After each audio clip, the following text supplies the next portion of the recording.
right. Ladies and gentlemen, I want to introduce you to Colby Kiss. First podcast show, Beyond Page 1, Episode 1, Season 1. My name is Mickey. I'm the host of Beyond Page 1. The purpose of Page 1 as a podcast is to interview business leaders in the community and go beyond Page 1, go beyond the cover of the book, so to speak, to understand their successes, their failures in business, so that we can give back to the community and they can hopefully listen and learn from us. Colby is not only a good friend of mine, but is somebody that I look up to. Him and I talk weekly about business, about fun, about pleasure. His story is truly inspiring. He went from firefighting to train conducting to being an entrepreneur running a successful business.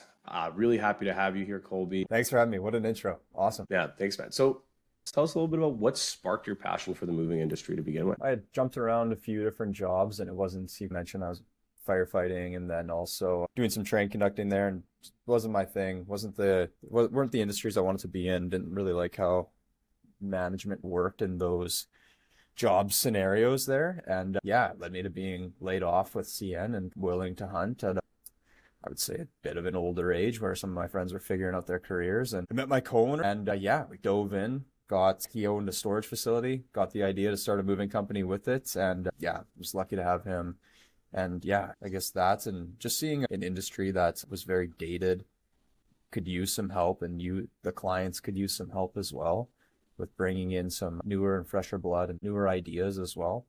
I think those are all things Total Moving has done, and now to add even more of that to the industry as well. That's awesome. I'm excited to hear about the acquisitions, and we'll get to them.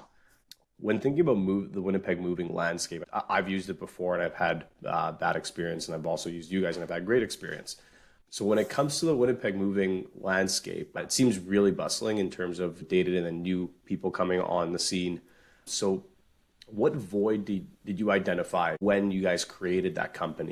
What void did you see that led to the creation of Total Moving? Yeah, I think we noticed that there was a lot of, I had helped manage another company before, and a thing they had was like every person top to bottom in that business, called Calculated Moving. They're still a great moving company. I'd recommend people get quotes from them just as much as I'd recommend them to get quotes from us.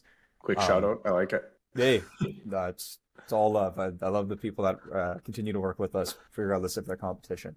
From working with them, I noticed that one thing they really had going for them is they had great people top to bottom. Lots of moving companies do. That's not something that just no other moving company has. But top to bottom, they're lowest or newest mover on the totem pole to their owners and management. They were very good people and honest people and cared about their clients. Very approachable too. So I carried forward that within Total Moving. And then a thing I found lacking with all moving companies, especially within Manitoba, was their use of tech for their CRMs for clients, the softwares they're using to get quotes out faster or whatever it may be.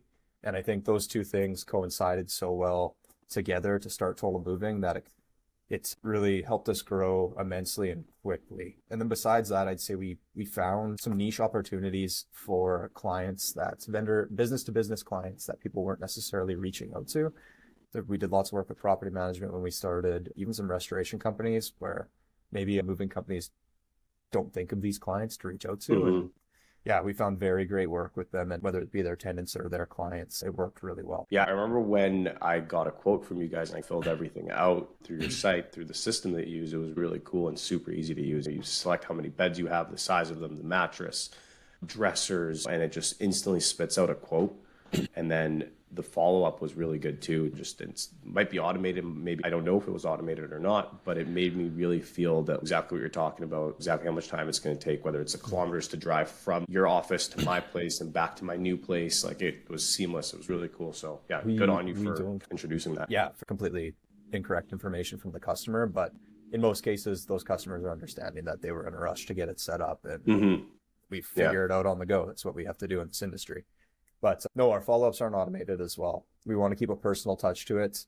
We could automate them. We choose not to, though. We do have a follow-up section of our CRM that prompts our salespeople to follow up with their clients. So whether that's via call, text, or email, it adds a bit more of a personal touch when they're actually reaching out, and you can tell the messages aren't all the same. That's awesome. And that's the way to do it. I think even in my business as well, we lean on automation a lot, but from a sales perspective, coming in and just being authentic whether it's just a quick text or a quick call. Hey, did you get that proposal? Just want to make sure that you got it in your email. Really takes it one step further in the journey and building rapport with the client. So that's awesome that you're doing that. Yeah, I would say too, you mentioned the quote there, just to touch on that as well. It's nice because, yeah, someone like you get the tech and everything, that email comes to you, you can toss in your inventory. It is simple, but as we deal with some of the older demographics and probably our primary client base right now, lots of them still don't know how to use those tools. So we're still very open to taking the phone call and typing in each piece of inventory one by one, or if they can send pictures, we can do that. If they prefer to write up a list, send us a picture, whatever works. So yeah, customers it always doesn't work first for everyone.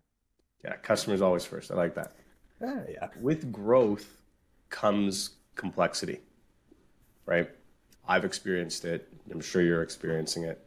So can you share some of the scaling strategies for expanding your moving business and your storage business, and kind of what the biggest scaling challenges that you've had? Yeah, I think there's a couple strategies that I've used personally, and I know like my co-owner, Sean Hebert, has helped me out with a ton. He's got a few different businesses in and outside of the moving and storage sectors. But number one would have been having good mentors. Not only Sean, but I've had him, my mentor out of Toronto, who's strictly like my moving mentor, Peter McCullough. And then more recently, we have Terry Karlicki, who's sticking around with us from the acquisition we just made with Globe Moving process. So any problem that comes through the front door, or that I had no idea how to deal with when these businesses were started, I had Peter to turn to, run it by him, and I can answer those issues or problems as if I had been in the industry for 40 years because I had someone directing me through it. And I think clients grew to appreciate that. And yeah, I appreciated it too, right? It was needed. Another part to that is, I think we'll jump into the acquisition a little bit, but like the purchase of Globe led us to Globe Moving and Storage, led us to new problems and new situations that may arise, right? Bigger businesses, bigger problems. But I think diving headfirst into it is the best way to do it as well. Those problems are going to come up. Still have the mentors to help me out with any situations that come in. And if you want to scale quick, go buy a business that's bigger than yours, and that's how you scale. Yeah, it's been hockey stick growth for Total Moving, and now these acquisitions have led us to really making a name for ourselves in the moving industry here, which is great. When with this most recent acquisition of Globe, when you guys came in, were they a little bit more dated, and are you bringing them up to speed on the current tech and everything that Total Moving is doing, and integrating the two, or are you keeping them a little bit more separate? They're separate for right now. Total Moving gets deemed a Headingley mover that's helping us out with our SEO. No one better than First Rank. But yeah, they're a little more dated. They've been around for 40 years. Total Moving's been around for 3, right? So we do things very differently, and there's been learning curves to go along with that. But me being the director of business development, it's been nice to have there hasn't been a ton of pushback. That's thanks to Terry Karlicki for sticking on after hopping out of the ownership role and selling to us. Yeah, it was a pretty pen and paper business, but there's a reason they've been around for so long and doing the dollar figures they are, is because they've held on to good clients that have used them in the past. A good mix of learning the older style of moving and the older style of handling the situations they deal with, along with adding our tech, marketing, and just our different initiatives should lead us on a good path into the future is what we're hoping for sure. I like that answer. It's awesome. Quality control seems to come up often in my line of work. So for you, how do you ensure that how do you ensure quality control while maintaining this growth in business and this acquisition and the hiring? It seems like a lot is going on and a lot can go wrong, right? There's a lot of moving pieces. Yeah, it can. You're always going to have problems, right? For us problems are inevitable. You're going to go in and your movers are going to accidentally drop the dresser on a job. The odd mirror is going to be broken, right? But it's standardizing policies, which granted we're working on. We are not perfect at, but I don't think that's my favorite thing to do is policy writing or creating SOPs. But it's necessary, especially at the levels of business we're now starting to get to. And then besides that, it's putting the right people in the right places. You put people you trust in the spots and you let them grow, give them an opportunity to grow within your business. They're going to take control, be able to help things out for you and be your eyes, right? It's a big learning curve for me, especially again with this acquisition of Globe, not being around Total Moving as much. And it realized, like, when it comes to my sales staff, my operations staff, and just the movers themselves, they stepped up, and it's made it I shouldn't say easy transition, but they've made it easier on me than I think I expected it to be, and probably realized they don't need to micromanage and do all the oversight Yeah. I might have been doing before that I didn't even realize. Yeah, I think that would be it. Standardize your procedures and put the right people in the right roles. All Yeah. easier said than done. Yeah. Finding good people is difficult, but I found that hiring people that are smarter than me or that have different skill sets than me is For really sure. helpful. For example, like you give me an Excel spreadsheet, I don't really know what I'm doing, right? Me too. And a lot of part of our business is managing data, understanding it, having some correlation analysis done, and that's not what I'm good at. I'm good with people.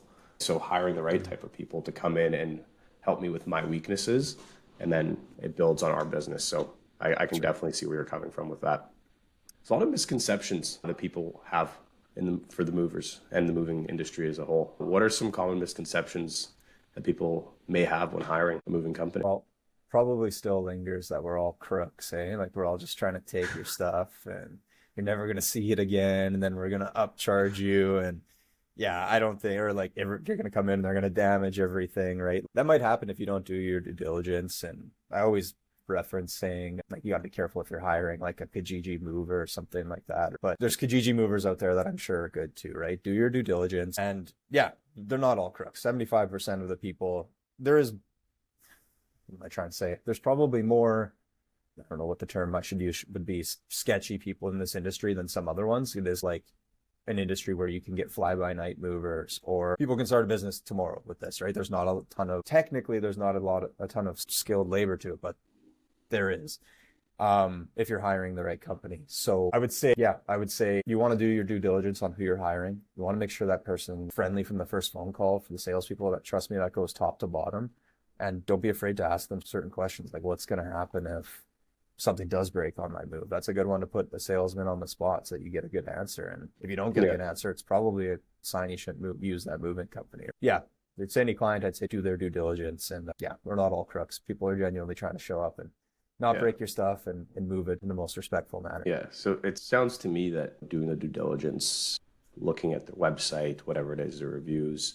So what are some things that you've done for your business to ensure brand awareness, but also, how do I put this, making sure that people know that you do a good job, right? Yeah, like we make sure, Google reviews is definitely a good one too. Should have added that in there, that like make sure the company has quality Google reviews, and the more of them they have, the more real those numbers are going to be. Some things we do. Sorry, what was the question there again? So what is it that you do? Do you ask for feedback from clients? How do you build your online reputation? Yeah, for sure. Ask for feedback after every job. We're sending out a review link, whether it's good or bad. Most customers will come to us if something does go wrong. We've got a claims process to help take care of any damages that may come up, or let's be real, sometimes the job goes out, work order, guys have just moved for 9 hours in a day. Maybe the time's wrong. That goes both ways, right? Sometimes we got to get in touch with the customer, have the awkward conversation, say, hey, our guys unfortunately underbilled. It's tough to blame them. They're out there working hard, right? And we're lucky enough that our staff can go on site and bill correctly 90% of the time. So those conversations can come up. And then, yeah, we're not afraid we're out there on socials, right? People know where to reach us, I think, is a big thing too. We try to build a sense of community within our client base by being on socials, by being all over Google, by being relevant and out there, right? People know where they can reach out to us at. If they have a problem, they can reach out to us by calling us, emailing us, reach out to us through socials, you're going to get an answer. Yeah, I think those are all the different methods of feedback. If I were to hire a moving company, what are like 3 non-negotiable things that I should be looking at when hiring a moving company? Yeah, I think the first one I went over already. You want to make sure, when I started like ghost calling, and let's say that's what we did. We ghost called other moving companies just to see how they would handle a phone call or whatever. Yeah. Some were just rude to me right off the top of off the start of the phone call. And I was like, this isn't how you should be starting the conversation with your client base. And there's quite a bit of that out there. I think that runs top to bottom.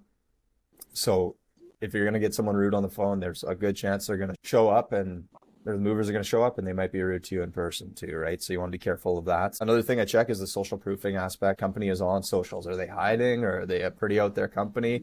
We're more out there than I would say most other moving companies in Manitoba when it comes to socials and whatnot. That doesn't mean we're the best or anything. I like to think we are, but find somebody that's not afraid to post here and there even, right? Like they're not hiding completely from socials or means of contact, right? That's Yeah. where things can get a little iffy.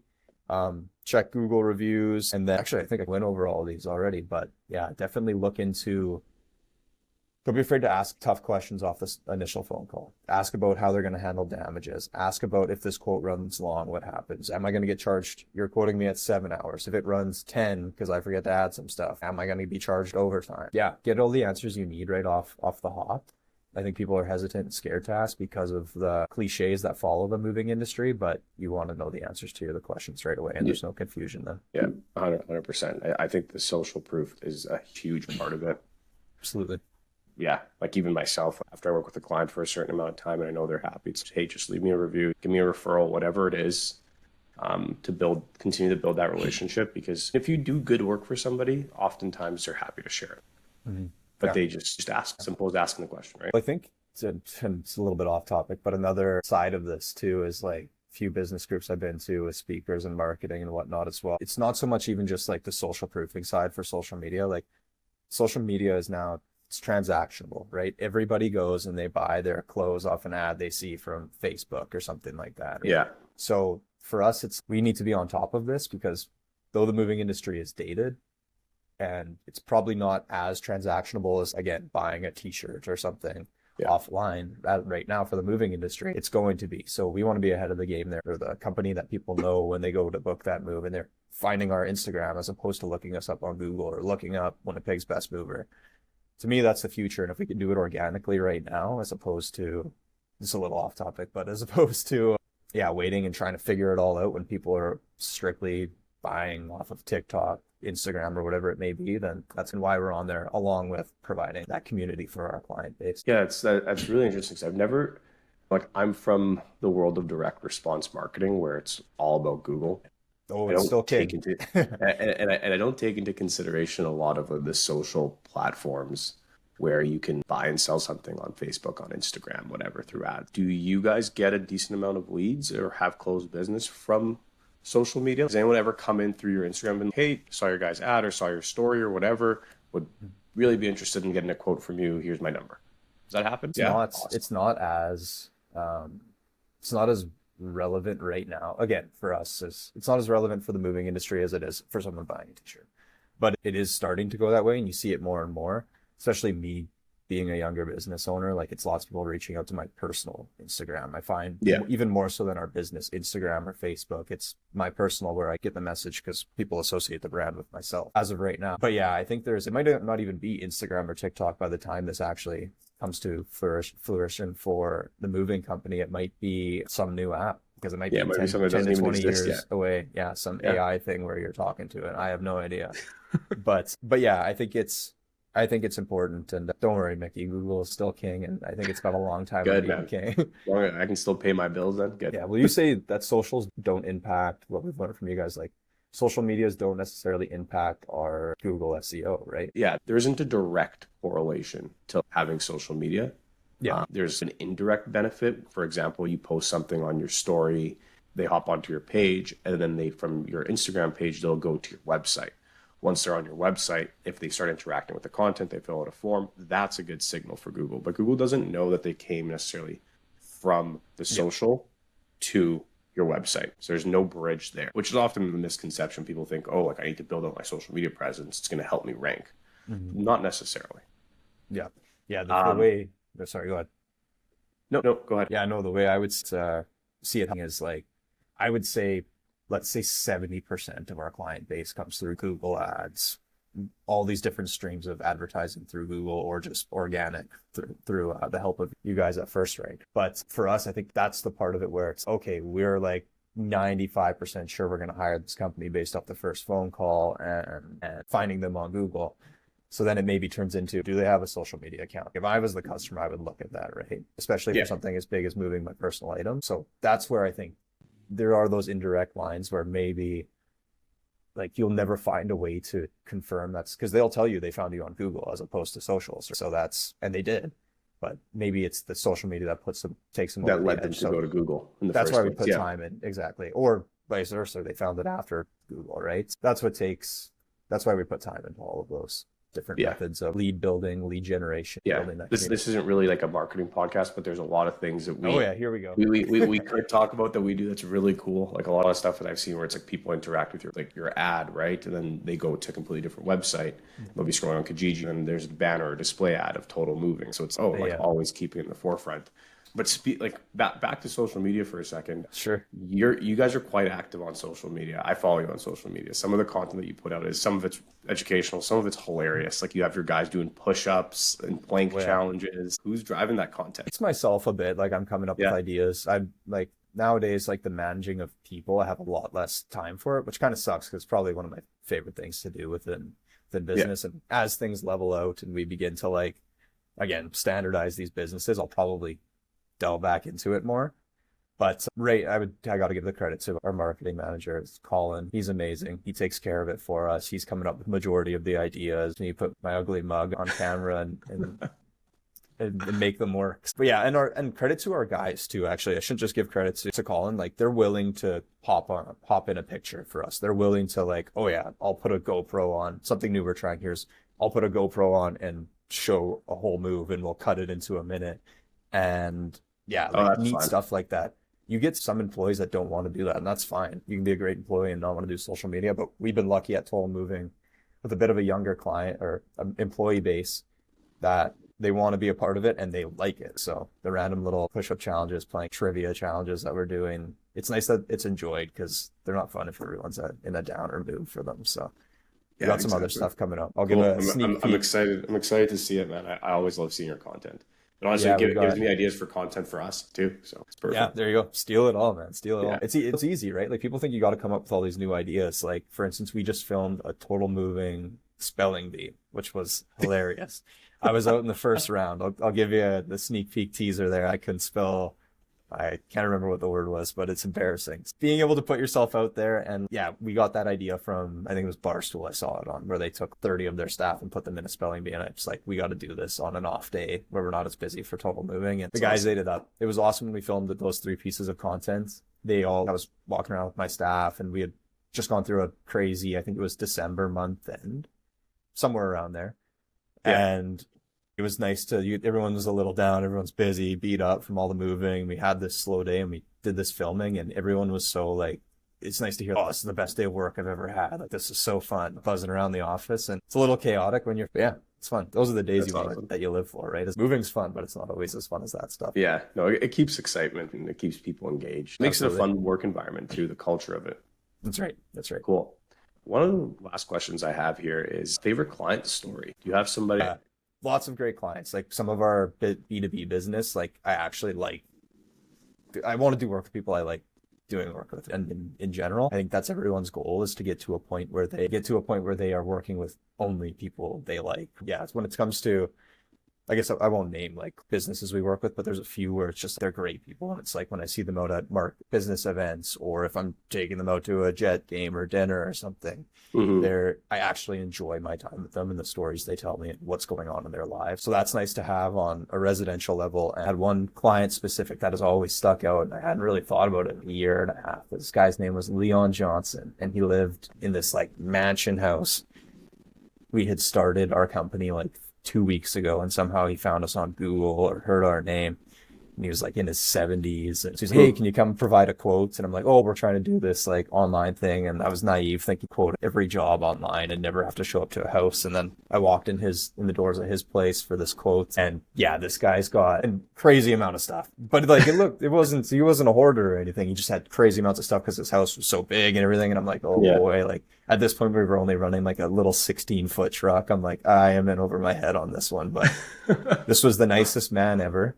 I remember I left and he had one of those like fish that you put up on your wall, and he's like, you got to take this with you, after a 3-hour chat about his time in the film industry. And I was like, this is crazy. And it like built that confidence for me to go to somebody and just be myself, as opposed to like trying to sell somebody something all the time. Yeah. And then, we completed his move over 4 or 5 days. At that time, if I'm being honest, a moving company that was like in the game for a long time probably would have had it done in 2, but this guy wanted to hire us. He didn't even want a quote from anybody else after our initial talk. And yeah, I guess favorite clients, that would be one of them, Mr. Leon Johnson. And then I looked him up yesterday prepping for this, found out he had passed away. So Rest in peace, Mr. Leon there. And yeah, you wish you reached out to those clients because they help you build what you built. So yeah, I don't want to talk about it anymore because that actually made me sad yesterday. No, that's fair. And yeah, I'm sorry to hear that.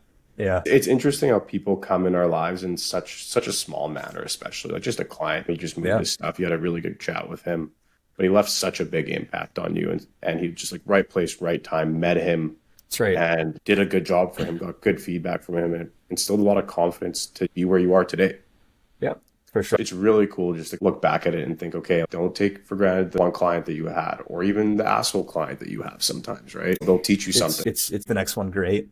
But yeah, then it was thankful for the question because I looked back at it yesterday and it made me realize, okay, like what are some of the things that we built this company around? And it got me thinking in more of, again, a business sense after like feeling the emotions of how much that sucked. But yeah, in a business sense, it got me thinking on some of the things we did back then that made us grow very quickly with Total Moving, whether that's just the way we treated customers or sending photos of our movers before we showed up that we've fallen off with a little bit, right? Like these procedures can just as easily fall off from the time you start building them. So yeah, sometimes it's good to reflect and look back a little bit and take a second to breathe and realize things are going pretty good. Awesome. Very cool. I got a couple more questions here, some of them which you already have answered just through the conversation that we've been having. One thing that I wanted to talk to you about is some marketing channels that you guys have used, whether it's ads, SEO, Instagram, Facebook, networking events. What has worked best for you, and what do you see continuing to work really well for you? Yeah, I actually think I love that you brought up networking events there. For some reason, that never pops to my mind. Like the in-person stuff never comes top front of mind because like when you're in office, you're always talking about social media. So your Google ads you're paying for, SEO you're paying for, right? Because that's coming out of the budget, right? But yeah, me and you are in a few business groups together there, whether that's BNIs or PPMAs. And I think those are great. You got to be able to put yourself out there. You can grow your business to a certain level without putting yourself out there at all too, and just doing great quality work. But I think the business is that you can almost be, I'm not saying this in Total Moving's case, but you can almost be not as good of a business, but have people trust and rely on you a little more if you are putting yourself out there and you're building friendships along with clientele. So I think that's important, again, to pump you guys up and pump the tires. Like SEO is huge. We didn't know how to manage it ourselves, and the tools you've given, more so my marketing manager, to stay on top of our website. I think organically would be the right way to say it, eh? Yeah, that's been huge. Yeah. So go to First Rank for all your SEO needs. If I can throw in a little ad, this is if you were going to take one clip away, it'll be me saying use First Rank. Talk to Mickey. But I have to give you a discount next month. That's fine. Yeah, no bills for the year. There we go. And then the classic stuff, our Google ads, stuff I've already spoke on socials. Yeah, those would be all the ways we're marketing. Any emerging trends that you foresee transforming the moving industry in the next coming 5 years? Yes. Yeah, it's interesting. I've been working with, it's funny to say this because everyone, as we move forward here, wants their quotes faster. They want to talk less, like we were speaking on. But I mentioned how like the personal touch is very important. So my thing right now is I'm figuring out how to incorporate AI into the moving industry. People are catching up to us in regards to CRMs, all these different social proofing tools, and whatever it might be, client management softwares that they're using. I think we were ahead of the game a little bit on that in Manitoba to start catching up. So what's next? I would say it's going to be AI and whatnot. If we're away from, I think it's going to take over for like VAs if you're away from virtual assistants, if you're away from the office in the evening or weekends or whatever it may be. So we're implementing some tools right away that, my goal is one day these things can build us and it's all on their own. And then if we're away from the office, we come in with that personal touch at the end and ensure this AI component is building the estimate properly. There's always going to be that human element. It needs to be had with people's personal goods, I think. But I don't want to give away too much of the secret sauce, but that's something fair. I'm working on big time. And it's probably not a bad thing to give away the secret sauce, if you will, because everyone's going to do it eventually. And we just want to be first. So I think we're at a time right now where things can go so much better, so much worse, and this AI stuff is really powerful. It's terrifying to me. It's a little scary, man. Hey, it's a little. But I'm scary. Like, I gotta use it. Yeah. So if you can't beat them, join them. We're in beginning stages of all of this, and this is probably, if any person that's in the tech industry at all listens to this podcast, they're probably gonna be like, "Oh, this is not new news." But to me, I was mind blown. So we're implementing this thing, and it will speak. Customers will call in. Let's say we miss their call, it goes to voicemail. We're going to get their voicemail right away. And this thing may start texting. I don't even know what to term it as. This is how new it is. But this AI will start texting them. And we were playing around with it a little bit, and it gathers all the move info and sends us a lead, right? And it's incredible. But then I was texting it after a friend of mine was texting it over an evening. We've had a drink or whatever there. And she messaged it and said, "Oh, also, I don't have legs. Can you move me?" And then my email, it sent a brilliant response back about how that's not something we normally do, but we will see how we can assist or try and find other methods. And and it's sent me an email saying, "Hey, this client, like very high priority client, is like, we think they're a 10 out of 10 based on the move info they've given us. And so this client does not have legs." And this sounds crazy, but yeah, this client does not have legs. So we will need to take extra care with this client, is what this thing, I was sitting right beside her in a matter of 5 minutes. That's wild. like, wow. This is nuts. So it's intuitive. I don't know. Yeah. I don't know where it all leads. And yeah, credit to, I don't think you'd mind me sharing his name, Jared Kozak, who's like frontline in this crazy thing we're looking at doing. Crazy to me anyways, but yeah, it's exciting. I think that's the future, and we're really excited for it. It's really cool. Cool. What advice would you, Colby, give to someone that's considering starting their own moving company in today's market? Some of the stuff I've gone over: get a mentor, don't be afraid to be out there. I would say come talk to me. Like, I love the competition. I'm never going to own a full moving market in a city, and I don't think I'd want to, because it would be insanely hard to deal with. That's not the goal. Ultimately, we want to get to a spot where we level out these businesses and we're happy and everyone's happy working within them. We can provide to the community, we can provide to ourselves. So anyways, that's not a goal, but I would say to the person that's starting a company, come talk to me. I'm happy to help. Again, we're talking with companies like Shortline, Calculated, Go Getters. These are some of our favorite entrepreneurs and business people to be around, because we share the same problems.